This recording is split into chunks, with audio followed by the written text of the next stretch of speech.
Si me da tiempo hacer este video porque voy bien apurado. Entonces, les voy a hablar de 3 pasos para cómo vamos de xenón a la mecánica cuántica. Hasta pudieran ser 2 pasos, fíjense, porque el asunto está, voy aquí, el asunto está en que no, señores, lo que pasa aquí con la física está en un problema bien grande con el tema de sus fundamentos. Hay una crisis de la física, ¿verdad? Y los físicos están trabajando en eso, pero no van pie con bola. Cada vez la cosa es peor. Entonces, yo los remito a ustedes al inicio de todo. ¿Qué pasó con Zenón de Lea? Por ahí empezó todo. La primera persona que habló del movimiento, ¿verdad? Y claro, tenemos la filosofía esta presocrática, la filosofía esta Milesia. Pero no vamos a hablar de eso. Ustedes saben, Anaximandro, con una concepción del universo ahí bien rara, la Peyron y todas esas cosas. Eso no vale la pena. Los orígenes de la física son modernos, porque la física es un producto de la modernidad, es Galileo.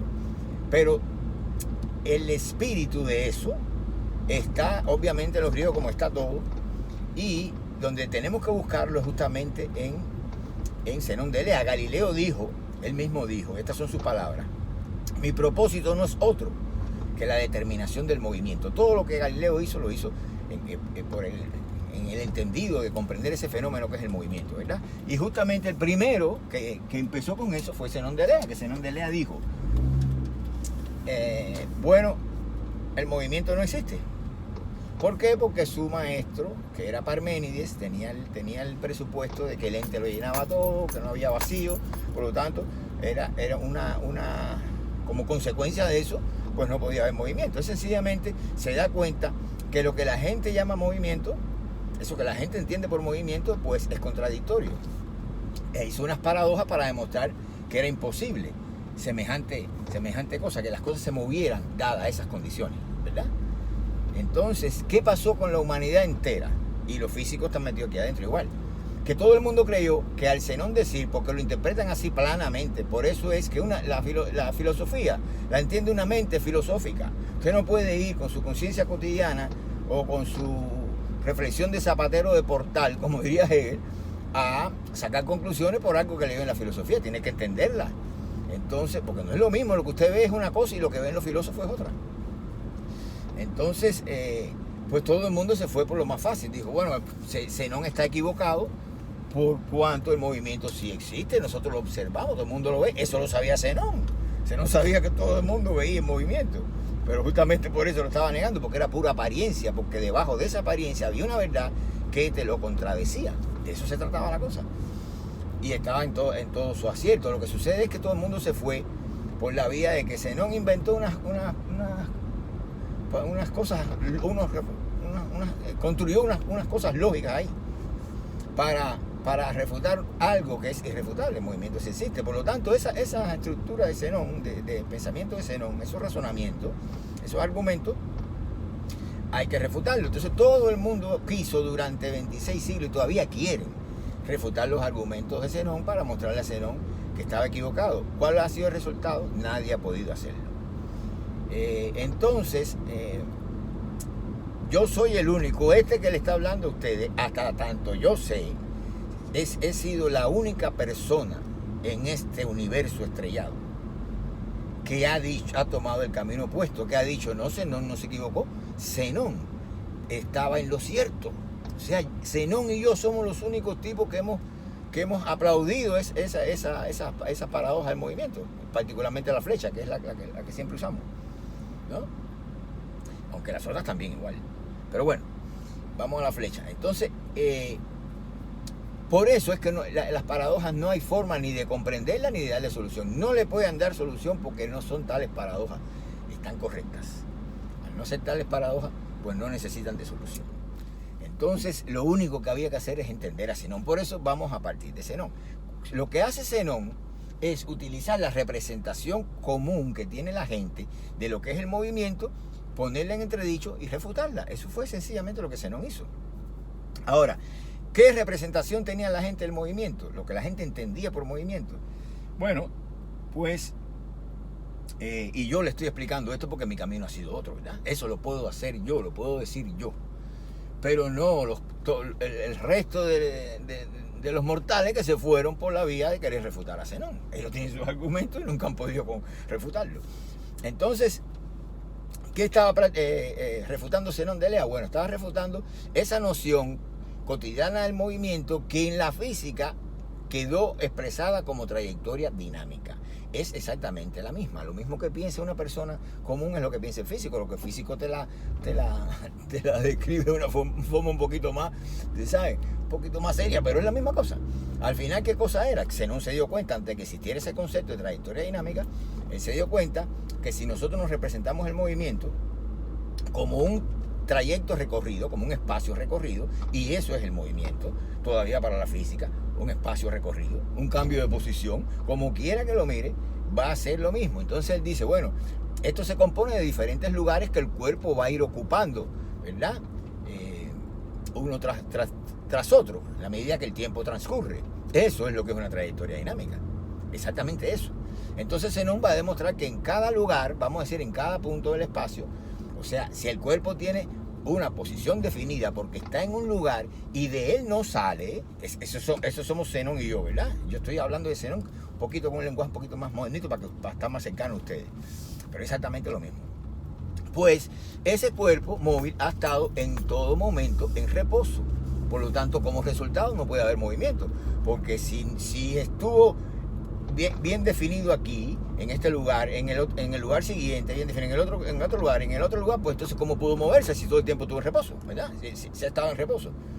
Entonces eso fue lo que Zenón dijo en dos palabras. Y ahí nosotros, en lugar de querer refutar la paradoja de la flecha en vuelo, estamos hablando de esta, pues teníamos que haber puesto en duda el concepto de trayectoria dinámica. Ese fue el camino que yo tomé. Yo dije, Zenón está claro, y lo que está mal es la física, así de sencillo. Pues entonces la física hay que virarla al revés. Eso fue lo que hice yo. Yo dije, bueno, el camino es loco, pero tengo dos opciones. Yo tengo que resolver las aporías de movimiento de Zenón de Lea, porque era parte de mi tesis, ¿entiendes? Y entonces dije, tengo que resolver esto. Pero el precio que tengo que pagar es muy grande, porque habría que revisar la física desde su propio fundamento. Y para mí aquello como estudiante era una locura. Pero sin embargo yo tomé ese camino y dije, pues voy a asumir la locura, porque el problema es que Zenón está correcto. Y la solución de las paradojas, como yo tengo que darla aquí como parte de mi tesis, era un momentico nomás, pero yo tenía que ocuparme de ella y resolverla, por cuanto Hegel se había ocupado de ella. Y Hegel tenía su interpretación, yo quería dar la mía. Entonces, basándome en Hegel, obviamente. Entonces lo que sucede es que bueno, que tenía que mostrar, en mi caso, que Zenón estaba correcto. Por lo tanto, quien estaría mal tendrían que ser los otros, pero no Zenón de Lea. Entonces, una vez que han entendido esto, que lo que está diciendo Zenón es que el concepto de trayectoria dinámica lo que expresa es una serie de estados de reposo y no movimiento, para traducírselo en un lenguaje más contemporáneo, y por lo tanto el cuerpo ha tenido durante toda esa trayectoria una posición definida en el espacio. Recuerden a Heisenberg. Pues entonces como resultado no hay movimiento. Entonces viene Hegel, vamos a dar el paso hasta Hegel, porque le dije que eran 3 pasos nada más, iniciamos con Zenón, y Hegel va a decir, bueno, encontrarse significa estar en reposo, eso es Zenón de Lea. Hegel lo va a decir así, y lo va a decir analizando las paradojas de Zenón. Justamente dentro de ese contexto de análisis de las paradojas de Zenón, él va a decir, encontrarse significa estar en reposo. Entonces, va a dar una fórmula que yo hablé de ella el video pasado, que la consideraron lógicamente contradictoria, tampoco la gente la entendía, y esa fórmula que él dio fue: moverse significa estar en un lugar y al mismo tiempo no estar en él, es decir, estar en ambos lugares simultáneamente. Aquí ustedes pueden ver, si quieren ver el entrelazamiento cuántico entre dos partículas separadas por el espacio, es un problema de ustedes. Si quieren ver superposición, es un problema de ustedes. A mí eso no me interesa. Vamos a quedarnos en la frase, en la definición del movimiento que Hegel da, y mostramos de paso que cómo podemos mostrar, ya estamos en otro problema. Bueno, fíjense que ya no es la representación de movimiento que tiene la física. ¿Cómo podemos mostrar que esa fórmula de movimientos hegeliana no es lógicamente contradictoria? Bueno, para eso tendríamos que acudir a otra formulación que Hegel da, que es la más general, donde él dice que el movimiento es la transición del espacio al tiempo y del tiempo al espacio. Esto es una cosa que de por sí ya es destrozar a Einstein con el continuo geométrico, espacio-tiempo. Esa estructura de Einstein ni siquiera es física, es geométrica. Y es una cosa donde el espacio y el tiempo coexisten ahí, están indiferenciados. Vaya. Sin embargo, Hegel, en una visión bien cinemática, quiero decir, bien llena de vida y de movimiento, va a decir, el movimiento no es otra cosa que la transición del espacio al tiempo y del tiempo al espacio. Entonces, ¿cómo resolver el tema de la formulación que también parecía paradójica a los filósofos soviéticos? Bueno, vamos a repetirla con el agrego que yo le hago, que se lo hice desde mi tesis. Moverse significa estar en un lugar, es decir, este soy yo, en el espacio, y al mismo tiempo no estar en él, es decir, estar en el tiempo, porque recuerden que espacio y tiempo son contrarios. Entonces, por lo tanto, encontrarse en ambos lugares, es decir, en espacio y tiempo, simultáneamente. Fíjense cómo la vuelta de la lógica esa extraña, pues da la vuelta y al final está diciendo lo que todo el mundo ve, que moverse significa estar en espacio y tiempo simultáneamente. Ahora, ¿cuál es el problema? Que espacio y tiempo, ahí donde había que reparar, que había que tener, que espacio y tiempo no se dan de manera simultánea. Por lo tanto, fíjense qué coherencia la de este tipo, pero yo se la encontré porque me metí ahí adentro, y tuve que sufrir ahí. Por lo tanto, la única manera de que el espacio y tiempo, siendo la negación uno del otro, se den de manera simultánea, ¿verdad? Y tienen que estar los dos, pero estar en espacio significa no estar en el tiempo, y estar en el tiempo significa no estar en el espacio, pero tienen que estar en los dos. Ahora, la única manera de que el cuerpo se encuentre en los dos simultáneamente sería, o de que el movimiento sea posible, mediante la transición del uno al otro, ¿verdad? Dado que ellos se excluyen. Por lo tanto, tienen que estar simultáneamente, pero el uno es la negación del otro. El único modo es que estén mediante una transición, no mediante una feliz convivencia del continuo ese que están los dos, es como un matrimonio ahí enlazado por el dedito, la visión de Einstein geométrica esa no. Son dos cosas que se excluyen una a la otra, pero sin embargo se presuponen y por lo tanto tienen también que estar presentes de manera simultánea. La única manera, ese pensamiento es Hegel, ¿saben? Dialéctico, movimiento siempre, pues es mediante la transición del uno al otro. Y esto es lo que va a confirmar la definición general cuando él dice el movimiento es el traspaso del espacio al tiempo y viceversa. Ven como qué clase de coherencia, cómo damos tremenda vuelta y llegamos a una situación que todo es súper claro, no hay ninguna contradicción, no hay nada. Ahora bien, quedaba una cosa, que esto yo lo expliqué en otro vídeo. Bueno, como un cuerpo, como en esta definición de que el movimiento es el traspaso al espacio-tiempo y viceversa, no presupone el cuerpo, es una definición del movimiento sin cuerpos. Por lo tanto, el cuerpo ahí tiene que figurar de una forma, este soy yo, ¿verdad? Interpretando todo eso, de una manera, para estar de acuerdo con lo que Hegel dice y no hay contradicción, en que el movimiento del cuerpo sea su dematerialización, su degeometrización, porque justamente ese movimiento del cuerpo significa que va a ser el traspaso al tiempo. Entonces eso me permitió a mí entender la física y entenderlo todo de otra manera completamente diferente. No hay vacío, señores, el vacío se crea cuando un cuerpo se mueve y por lo tanto se dematerializa, ¿verdad? Se degeometriza y es la creación del vacío, porque es como que el cuerpo pasaría a un estado de energía, vamos a decirlo así, la masa del cuerpo. Entonces, cuando el cuerpo se mueve, sencillamente pierde masa y gana energía, eso es lo que pasa. Y entonces esa pérdida de masa es la generación del vacío en el cual el mismo se está moviendo. Por lo tanto, no hay ninguna contradicción. Moverse el movimiento es la transición del espacio-tiempo y del tiempo al espacio. Con o sin cuerpo la puede entender. Si pone un cuerpo dentro de esa picture, de esa imagen, de ese cuadro, pues sencillamente cuando usted le deje mover al cuerpo, ese cuerpo se va a desmaterializar y él mismo va creando el vacío en el cual se va a mover porque se va desmaterializando. Entonces ese movimiento no es que sea un trayecto recorrido, un espacio, eso es lo que usted ve, ¿verdad? Sino que es un irse a la dimensión temporia, ¿verdad? Donde hay que describirlo desde el punto de vista energético y un regresar después hacia una forma vamos a decir corpuscular, aquella era ondulatoria, en la que el cuerpo va a figurar con masa, pero ahí es donde puede localizarlo y ahí es donde hay reposo. Entonces esa transición del uno al otro, eso es el movimiento, una cosa mucho más compleja. Vamos entonces ahora a preguntarle a la mecánica cuántica. Zenón dijo que si el cuerpo tiene, en otras palabras, tiene una posición definida, está en reposo, y eso es lo que nosotros estamos viendo en mecánica cuántica. Si aplicamos el principio de Heisenberg, cuando tenemos la definición de la posición, pues no tenemos la velocidad, ¿verdad? O el impulso. Si tenemos la velocidad, pues no tenemos la posición, ¿verdad?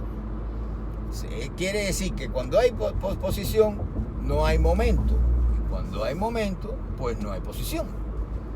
Y esto es lo que nos estaba diciendo, en otras palabras, la paradoja de la flecha de Zenón de Lea. Es decir, que hasta de un solo paso podemos caer directamente en la mecánica cuántica.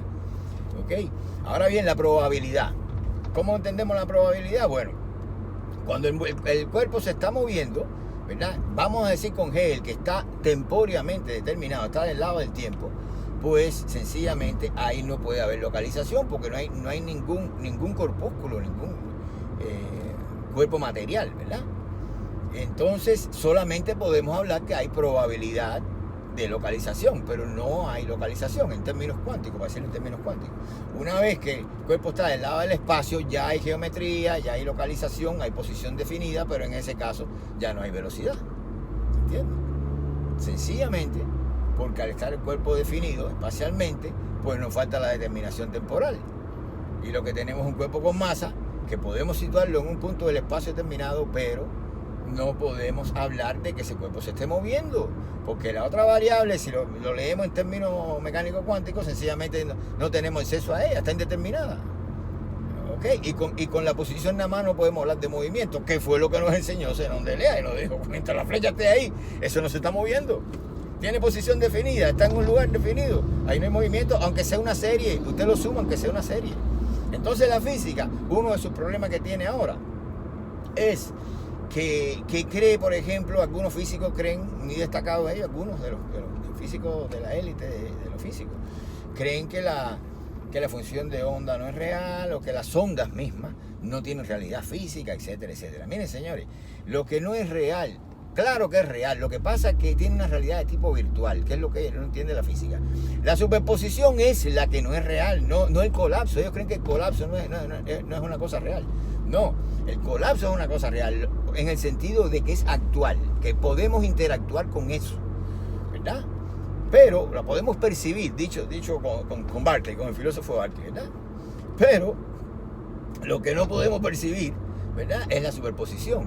Eso, no vamos a negarla, no vamos a decir que porque está la ecuación de Schrödinger ahí, y de alguna manera tiene una realidad física. Lo que pasa es que esa realidad es virtual. Si no entendemos la realidad en esta correlación actual y virtual, por eso la física está donde está metida, porque no tiene una concepción errónea de lo real. Si el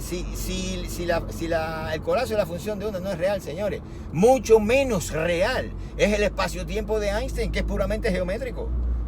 Ahora, ¿cuál es la realidad que tiene el espacio-tiempo ese? Es una realidad de tipo virtual, no se la vamos a quitar, vamos a dejársela en términos que es una realidad de conocimiento. Eso pasa con la superposición de estados de la mecánica cuántica. Eso es la dimensión virtual de la realidad, pero el colapso es la dimensión actual.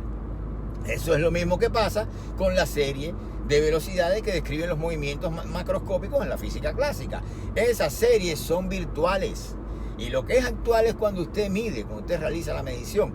No hay nada de que asustarse, todo lo que usted encuentre en el macromundo es lo mismo que ven en el micromundo, pero tienen que partir de un hecho, ¿verdad? ¿Cuál es el hecho? Tiene que aceptar que Zenón tuvo razón.